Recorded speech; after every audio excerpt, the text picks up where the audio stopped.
Bonjour à tous, bienvenue sur ma chaîne YouTube. Je m'appelle Vikas Nera et dans la vidéo d'aujourd'hui, nous allons expliquer comment installer Zimbra X sur Ubuntu. La dernière version de Zimbra est Zimbra X et nous allons l'installer sur Ubuntu. Le VPS que nous utiliserons dans cette vidéo est celui-ci. Le domaine que nous utiliserons est celui-ci. Notre domaine est déjà configuré ici. Nous allons configurer les enregistrements DNS dans Cloudflare. Toutes les commandes que nous utiliserons dans cette vidéo sont expliquées étape par étape dans ce blog. Vous trouverez le lien vers ce blog dans la description. J'ai déjà acheté mon VPS ici. Où souhaitez-vous acheter le vôtre? Vous pouvez le voir ici. Cliquez dessus. Vous trouverez ici le meilleur VPS RAM au prix le plus bas. La RAM requise est de 8 Go. Si vous achetez 8 Go auprès d'un autre fournisseur, le prix sera beaucoup plus élevé. Regardez ici, vous obtenez 6 Go. Cela sera suffisant pour créer des vidéos ou du contenu similaire. Regardez ici, pour ce petit prix, vous obtenez 16 Go de RAM. Sélectionnez ce forfait. J'obtiens une erreur, je vais donc le recharger. Ensuite, choisissez Ubuntu.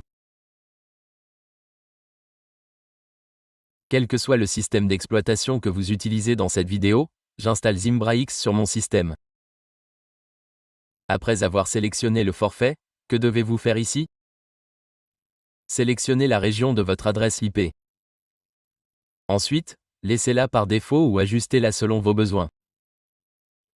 Ensuite, sous OS, faites votre sélection ici. Générez votre mot de passe route ici ou saisissez un mot de passe fort manuellement.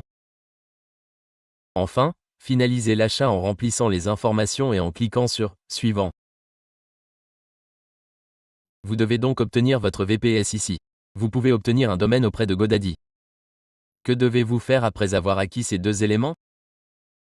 Zimbra 10 n'est pas gratuit. Vous devez obtenir sa licence d'essai. Comment obtenir la licence d'essai? Cliquez sur ce lien. Après avoir cliqué sur le lien, une page comme celle-ci apparaîtra. Cliquez sur « Obtenir une licence d'essai ». Un formulaire comme celui-ci s'ouvrira. Sélectionnez les options selon vos préférences. Je m'en occupe ici. Saisissez votre adresse email professionnelle ici. Vous pouvez également utiliser un identifiant Gmail. Renseignez les informations de votre entreprise et cliquez sur « Obtenir une licence d'essai ». Une fois soumise, la demande sera traitée ici. Après un certain temps, la clé de licence vous sera envoyée par email. Voilà, c'est fait. Dans 1 ou 2 minutes, l'email contenant la clé de licence vous parviendra. Que devez-vous faire maintenant? Vous avez tout rassemblé. Procédons étape par étape. J'ai ouvert le logiciel SSH BitVice ici et me suis connecté à mon VPS. J'ai saisi le mot de passe ici et je l'ai copié. Acceptez les informations de connexion, enregistrez-les, collez le mot de passe et cliquez sur « OK ». Le terminal est maintenant ouvert. Que devez-vous faire ensuite? Tout d'abord, allez ici. Vous devez configurer le DNS. Je vais commencer par configurer le DNS ici. Je suis ici et je dois créer ces enregistrements. Je vais les créer maintenant. Je dois copier cette adresse IP. Quels enregistrements DNS devez-vous créer? J'ai tout indiqué dans un encadré ici. Ajoutez tous ces enregistrements DNS comme indiqué.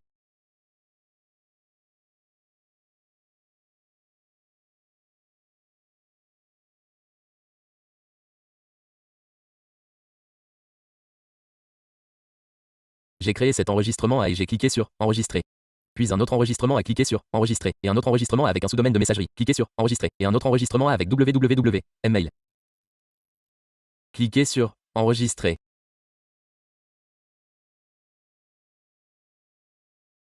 J'ai créé 4 enregistrements ici, un avec le domaine principal, un avec www, un avec le sous-domaine de messagerie et un avec www. Mail également.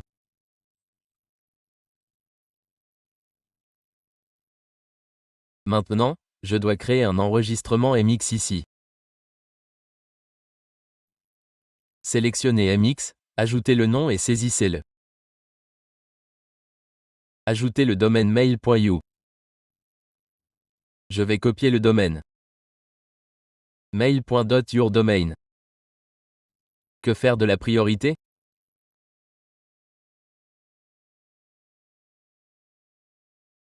Définissez-la sur 10 et enregistrez. Ajoutez ensuite un enregistrement.txt ici. Il s'agit de l'enregistrement SPF. Il est répertorié ici. Sélectionnez enregistrement.txt. Saisissez-le. Remplacez-le par votre IP ici. Ceci est votre IP.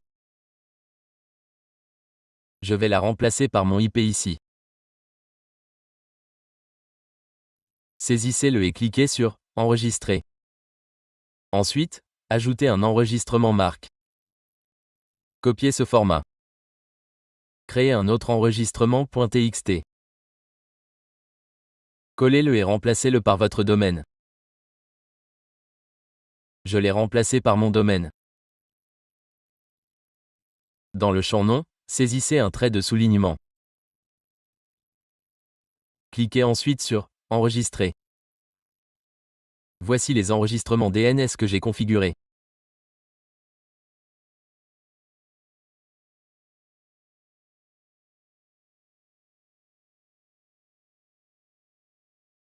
Passons maintenant à l'installation. Que devez-vous faire en premier? Exécutez cette commande. Copiez-la, collez-la ici et appuyez sur Entrée. OK.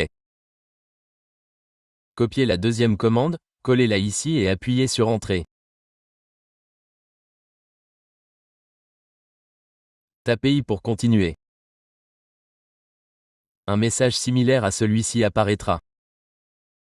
Appuyez sur Entrée. Votre système va maintenant se mettre à jour.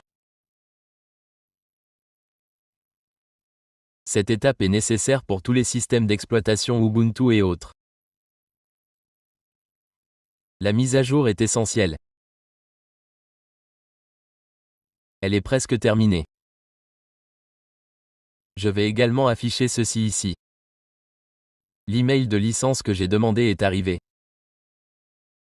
Ouvrez cet email. Vous y trouverez votre licence. OK. Le système a également été mis à jour ici. Que devez-vous faire ensuite? Faites défiler vers le bas. Sélectionnez votre fuseau horaire et définissez-le ici. Je vais le configurer et le vérifier.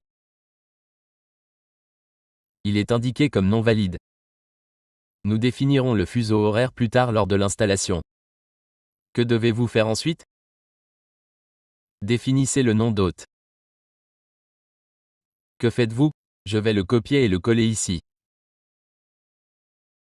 Saisissez votre domaine ici. Je vais saisir mon domaine ici. Copiez à nouveau cette commande et collez-la ici. Notre nom d'hôte est maintenant défini. Exécutez à nouveau la commande hostname et vous verrez mon domaine mail.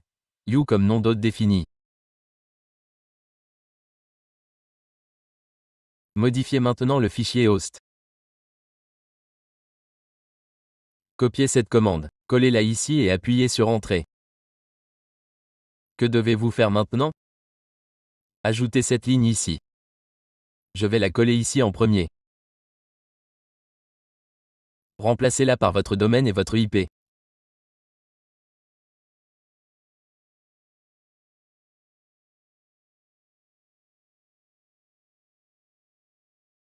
Copiez ce format, faites défiler vers le bas, collez-la ici, appuyez ensuite sur CTRL+X, tapez I et appuyez sur Entrée.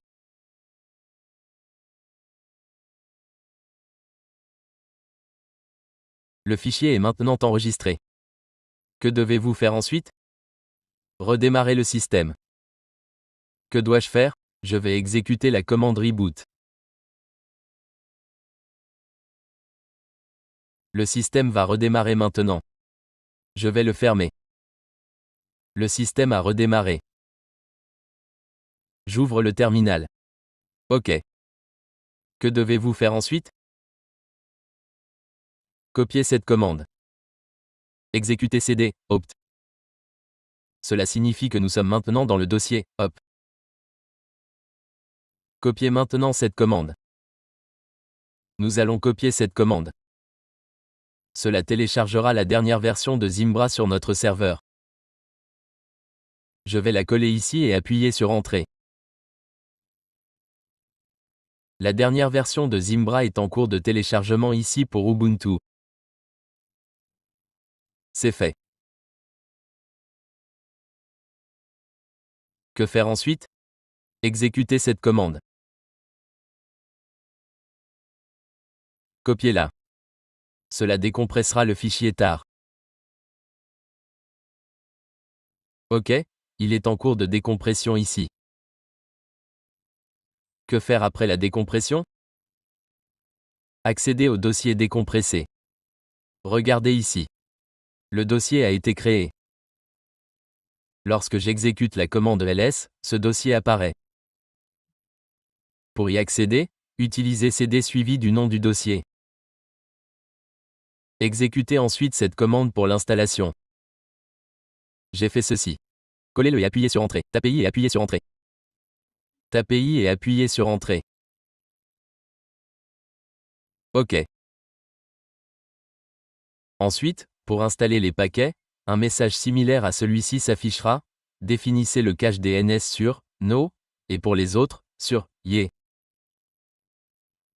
OK.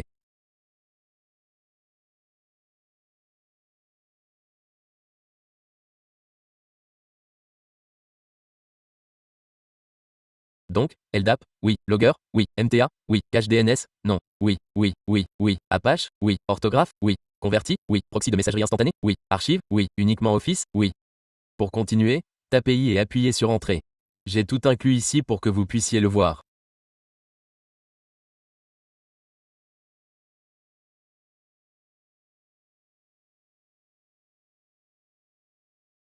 Vous pouvez voir le résultat que vous obtiendrez après cela. J'ai tapé I et continué, et voici le résultat que vous verrez. OK. On vous demande de changer votre nom de domaine. Tapez I et appuyez sur Entrée. Saisissez votre nom de domaine principal ici et appuyez sur Entrée. OK. Vos paramètres DNS seront vérifiés. Si vos paramètres DNS sont incorrects, l'opération ne se poursuivra pas. OK, quelque chose comme ceci apparaîtra. Que devez-vous faire en premier? Tapez un ici et appuyez sur Entrée.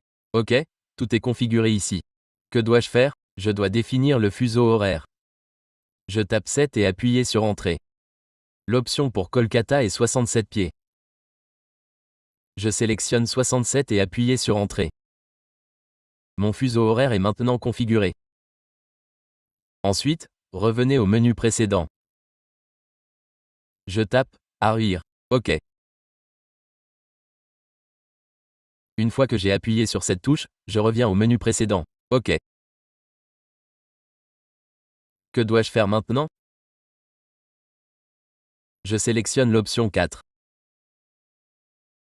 Tout est configuré ici aussi. Vous pouvez ajuster les paramètres si vous le souhaitez.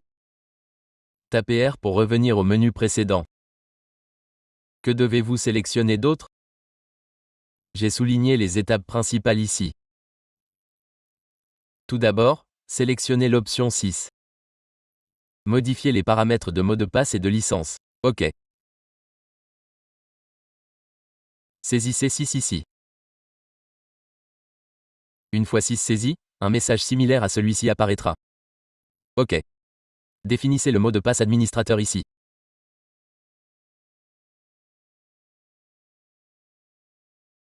Saisissez admin et appuyez sur Entrée.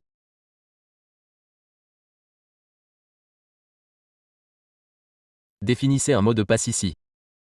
Que dois-je faire? Je vais définir le même mot de passe ici. Vous pouvez saisir votre propre mot de passe pour vous connecter. J'ai appuyé sur Entrée et il y a deux options de démarrage ici. L'une est 4 et l'autre 25. Que dois-je faire maintenant? Je vais sélectionner 25 et appuyer sur Entrée. Ceci concerne la licence. La licence est demandée pendant l'installation. Vous pourrez le faire plus tard. Que dois-je faire? Je le fais maintenant. Saisissez un et appuyez sur Entrée. Votre clé de licence est demandée. La clé de licence que j'ai reçue par email est la suivante. Que dois-je faire? Je vais l'utiliser.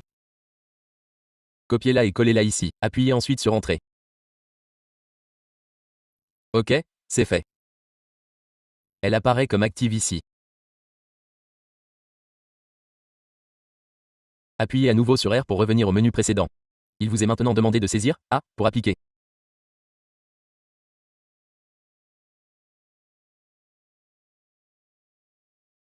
Saisissez A et appuyez sur Entrée.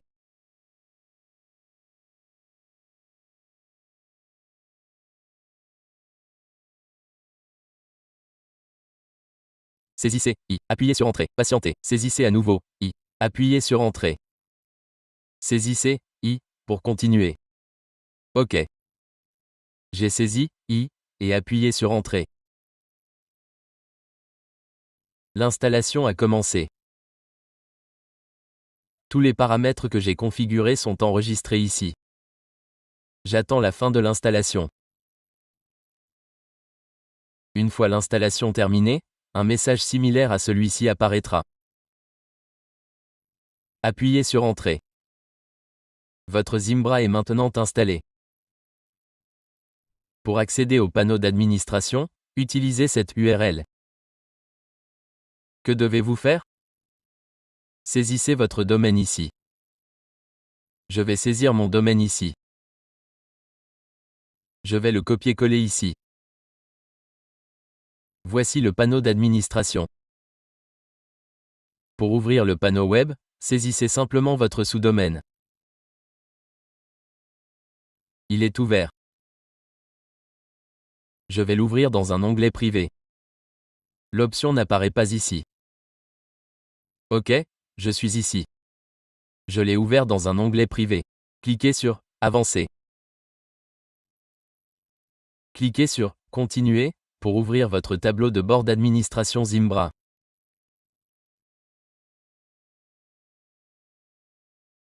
OK. L'adresse email est adminat, suivi de votre nom de domaine.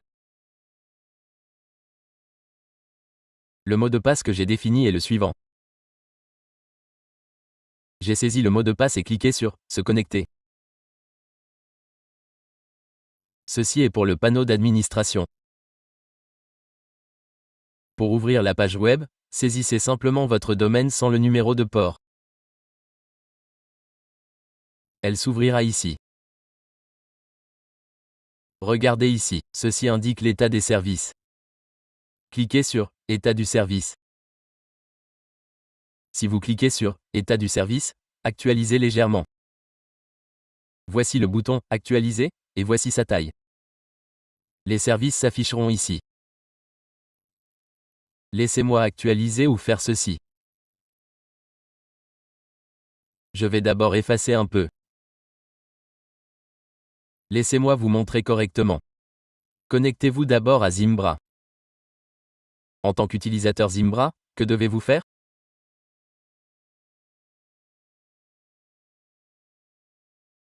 Exécutez pseudo Zimbra et saisissez Control Restart pour redémarrer tous les services.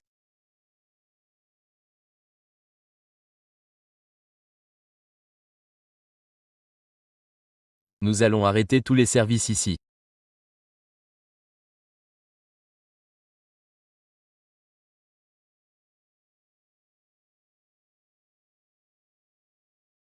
Puis les redémarrer.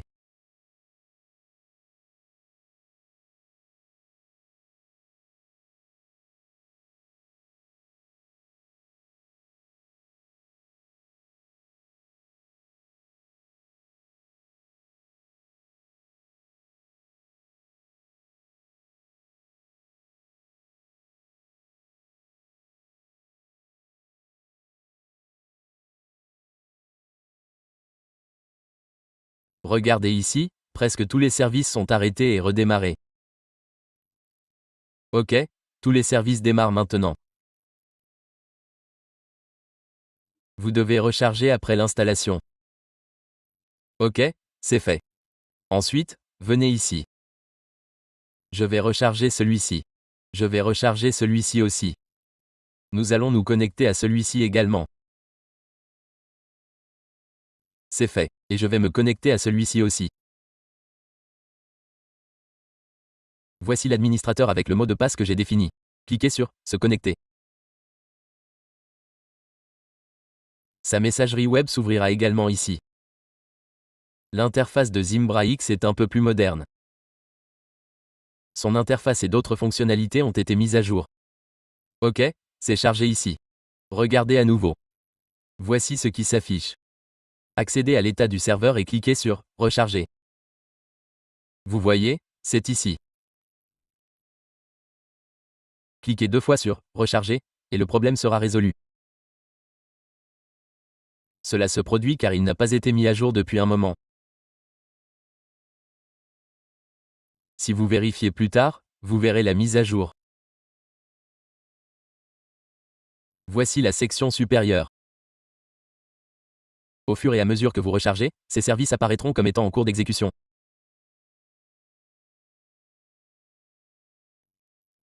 OK, je vais le recharger à partir d'ici maintenant.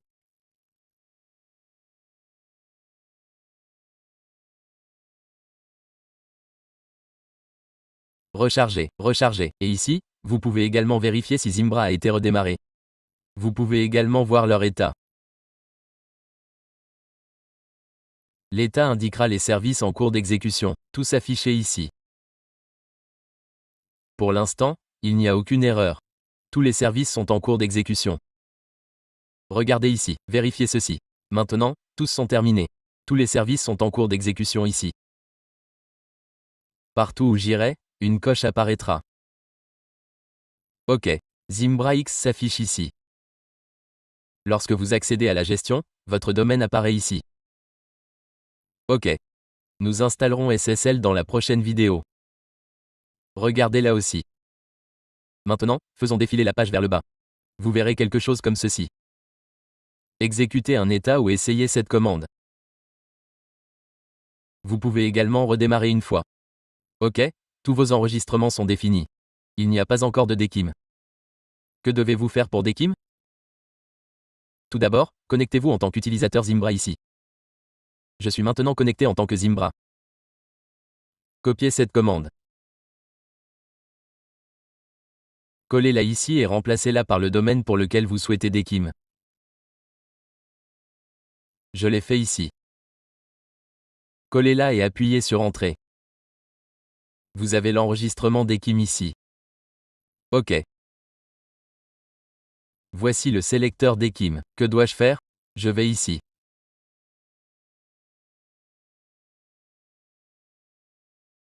Ajoutez-le ici. Dans le champ du nom TXT, saisissez ceci. Le code fait ceci.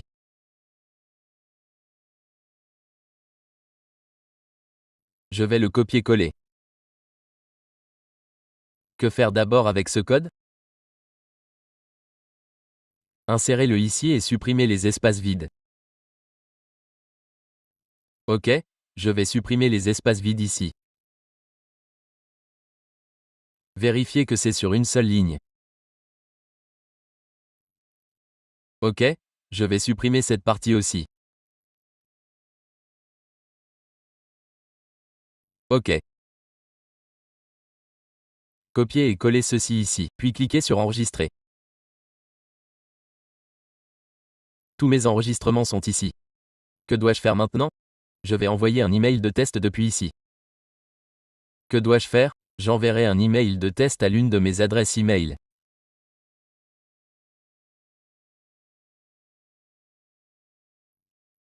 OK, j'ai envoyé le message et j'ai reçu cet email. Lorsque je clique sur Afficher l'original, il affiche le mot de passe SPF. Il affiche le mot de passe DKIM. La marque n'est pas encore affichée ici. Elle apparaîtra également. Vous pouvez la cocher à nouveau ici. S'il reste des virgules ou des espaces, cela pourrait poser problème. Je vais également répondre à ceci. Merci. Cliquez sur Envoyer. Maintenant, vérifiez la réponse ici. Je rechargerai la boîte de réception pour voir si la réponse est arrivée. OK, laissez-moi vérifier. Rechargez à nouveau. La réponse est arrivée. Maintenant, voici ma réponse. Merci, OK. En allant à l'accueil, vous pouvez tout voir ici. Dans Monitor, vous pouvez tout voir, y compris les alertes. Dans MailQ, vous trouverez tous les détails. OK. Dans l'état du serveur, vous verrez tous les services Zimbra en cours d'exécution. Voici notre panneau de messagerie web. Seul Office est également installé ici.